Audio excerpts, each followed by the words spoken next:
Greetings and welcome to another, I suppose we should call these things, Reformation editions.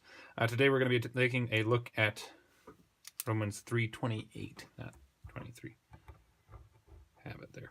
28. Okay, we've got both the Greek and the Latin texts. This is not going to be a normal one. We will be parsing them and translating them.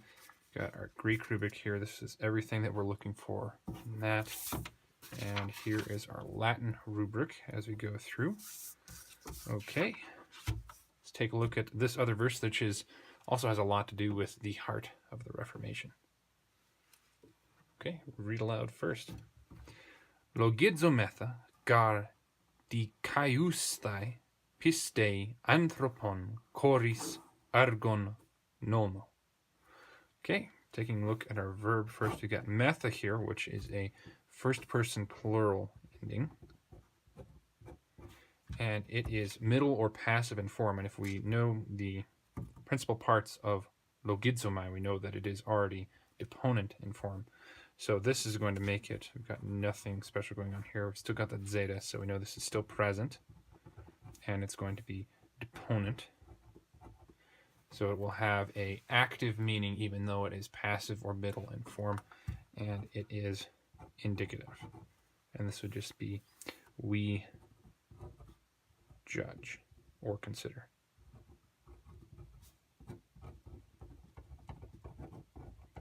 All right, we judge or consider. Normally we would judge or consider a direct object, and as we look ahead, we've got gar here, just means for, and dikaiustai, we could have anthropon there, or dikaiustai could be our direct object. Anthropon ends in on, which is a accusative singular masculine ending for this noun, and dikaiustai being an infinitive is actually a verbal noun, so it can play the part of either a nominative or a direct object in a sentence.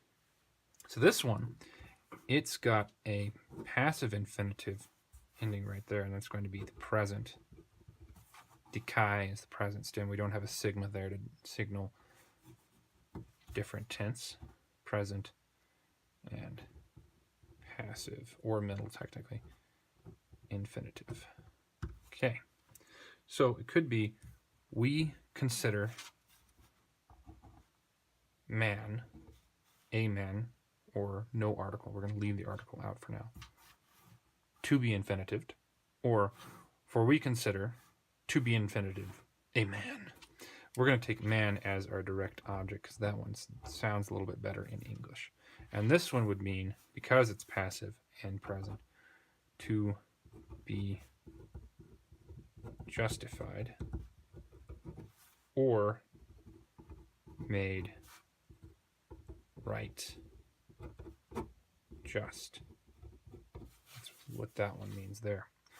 Okay, we consider man to be justified is justified would sound better in English. And we can sometimes change infinitives that way so that it flows better in English, even though the Greek said using infinitive. So I'll put that in there as an option. Okay, is justified. And now we have a prepositional phrase here starting with choris. And pistei here, which is a dative and singular feminine from pistis, a third declension noun. So we need to figure out what dative function we've got going on here. And we have the indirect object option. However, in context, that doesn't make much sense. We're not saying anything, giving anything. Instead, we just have consider and justify. Neither of those want a direct object. So dative of means is probably the one there. And we would say by or through faith.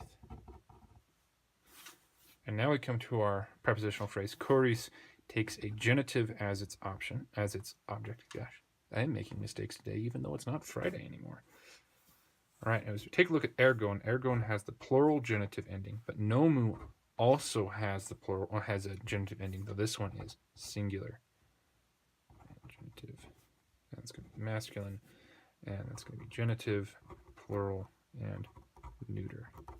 Okay, either of these could technically be the object. The way it works in Latin is the only type of word that can break a preposition from its object is a genitive. And honestly, I don't remember if it works the same way in Greek, but we can figure this out by considering our two different options. Choris means without.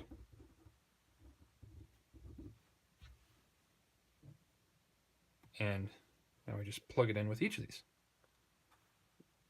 For we consider man is made right, is justified by faith without works of the law, or without the law of works.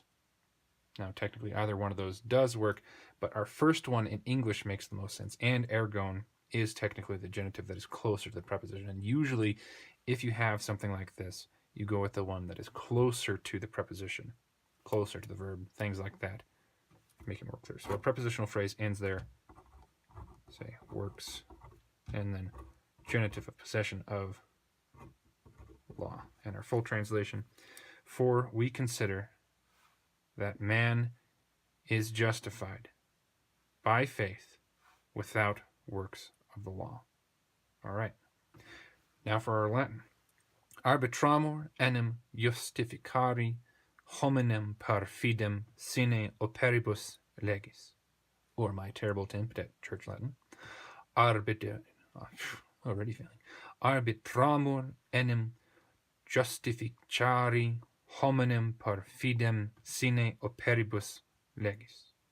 Okay, we've got our verb at the very beginning again. Mur here is a first person plural ending, and it is passive in form. So first plural passive. Arbitror, arbitrare, arbitrata sum, those are the principal parts of this one. So we know that this one is deponent, so we should actually write deponent in there. And that would make this part of it our stem, and therefore present. Present passive, and it's going to be indicative. It's a first conjugation deponent, so since we still have the A in there, we know it's not going to be subjunctive. And this would mean the same thing as the one up here. We judge or consider. For. Okay. And here again we have another infinitive. Ari with this long I, A-R-I, is a passive infinitive. And homonym here ends in a accusative. So either one of these could be our direct object. Looking back at our Greek, since we took man as the object here, and this as a secondary object, we should do the same thing here. You don't want to break what we've already set as how we are going to do this. If we change how we do the Latin, technically we're not being faithful to our standards of translation. So, for we consider or judge man to be justified, and since this is in Latin, and we have a verb of thinking here, this puts us into indirect statement territory. All of my students hate. All of them that know about it anyway.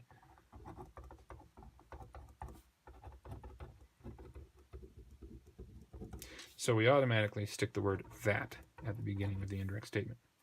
For we consider that accusative subject infinitives. So this backs up our taking of homonym as our object of this one. That man is justified, made right.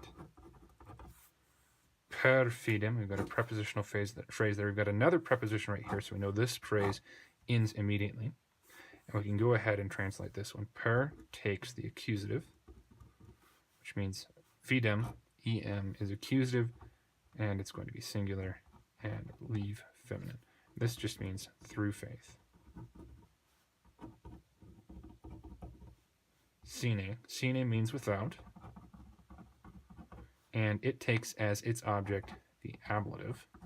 So we're not going to have the same confusion as we had with chorus here, which took genitive. We had two genitives. Instead, we take a look at this, and ibus here is ablative, and is here is genitive, because legis is a third declension. All right, so this would be ablative, plural, and neuter. And legis is genitive and singular. And I think this one is feminine. Lex legis. It's hard to tell with thirds without a adjective. All right. And this would also mean works. Opus. You know what that? Magnum opus. Same word there. Great work. Neuter. Of law. And then our full translation for our Latin version is, for we consider that man is justified through faith without works of the law.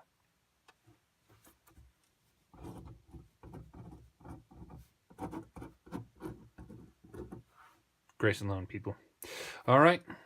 I hope taking a look at these was useful for you, and I hope it gives you a decent idea of Sola Gratia, part of the Reformation. And I hope you all continue to join me in my Parsing John videos. This will be the last Reformation video I film.